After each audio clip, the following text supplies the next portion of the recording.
When the thread of restraint slipped away from my hand, I desired to ask her one question, but she said unto me, Silence. This is no square temple whose gate thou canst precipitately attain. This is no mosque which thou canst reach with tumult, but without knowledge. This is the banquet house of infidels. Misassociators is probably the translation. Misbelievers. And all within it are intoxicated, all from eternity's dawn to the day of doom.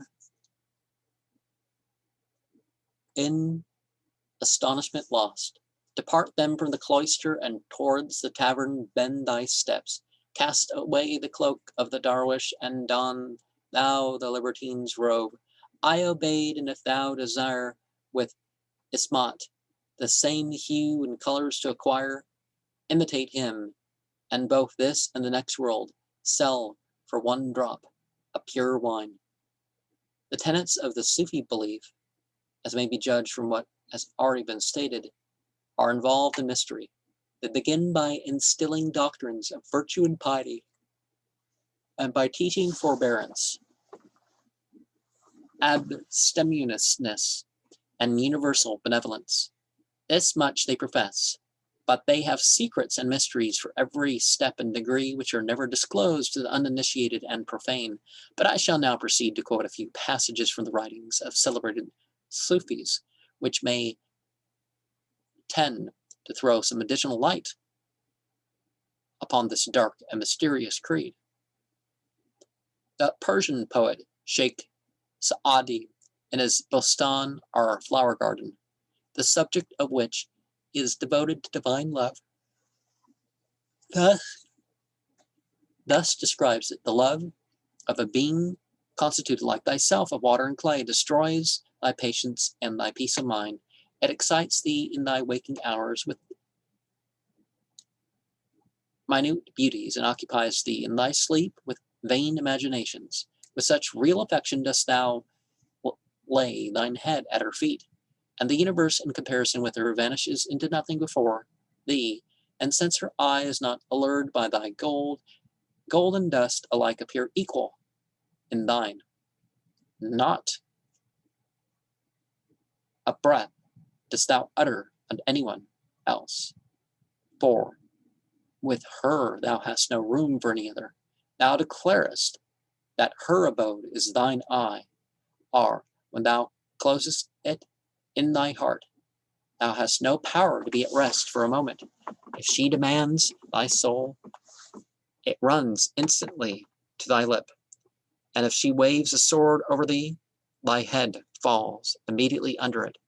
Since an absurd passion, with its basis on air, affects thee so violently, and commands with a sway so despotic, canst thou wonder that they who walk the true path are overwhelmed in the sea of mysterious adoration? They abandon the world through remembrance of its creator. They are inebriated with the melody of amorous complainings. They remember their beloved, and resign unto him both this life and that to come. Through remembrance of God, they shun the whole of mankind. They are so enamored of the cupbearer that they spill the wine from the cup. No panacea can cure them, for mortal can be apprised of their malady. So loudly have the divine words Alastu and Bala, the tumultuous exclamation of all spirits, rung in their ears. From time without beginning, they are a sect fully employed, though sitting in retirement. Their feet are of earth, but their breath is like flame. With a single shout, they could rend a mountain from its base. With the single cry, they could throw a city into commotion. Like the wind, they are gone, and more swiftly, like stone, they are silent, yet utter God's praises. At the dawn of day, their tears flow so copiously as to wash from their eyes the black antimony of sleep. Careful not to use antimony that has lead in it, but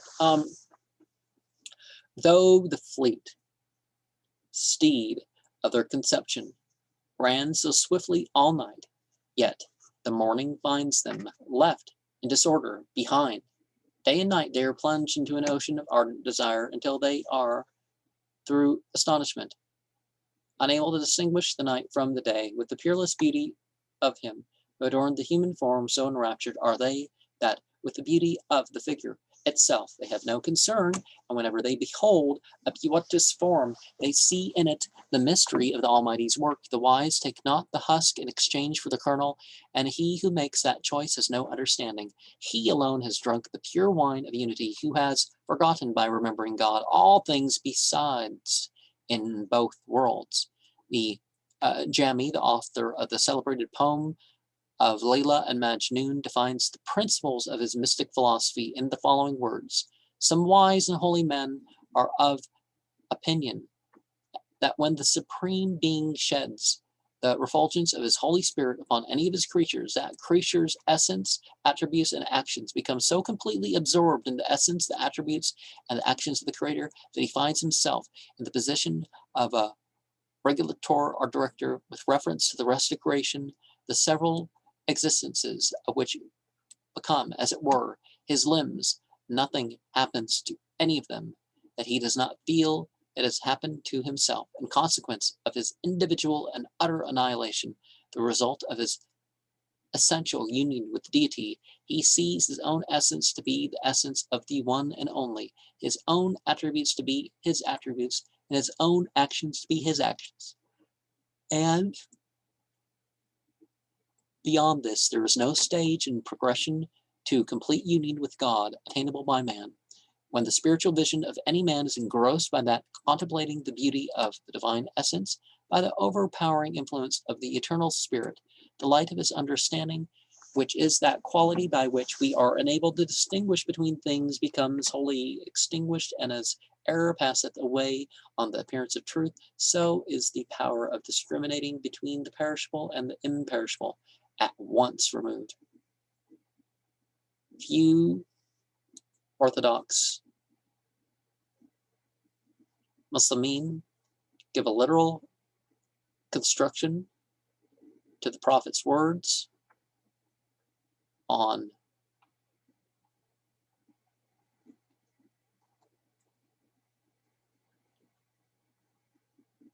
predestination. Is that true? They take seriously the 4 types of predestination, but it's not fatalism.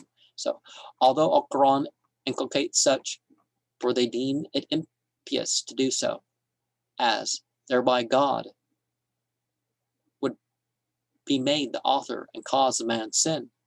All Sufis are fatalists and believe that the principle which emanates from the Almighty can do nothing without his will and cannot refrain from what he wills that it should do.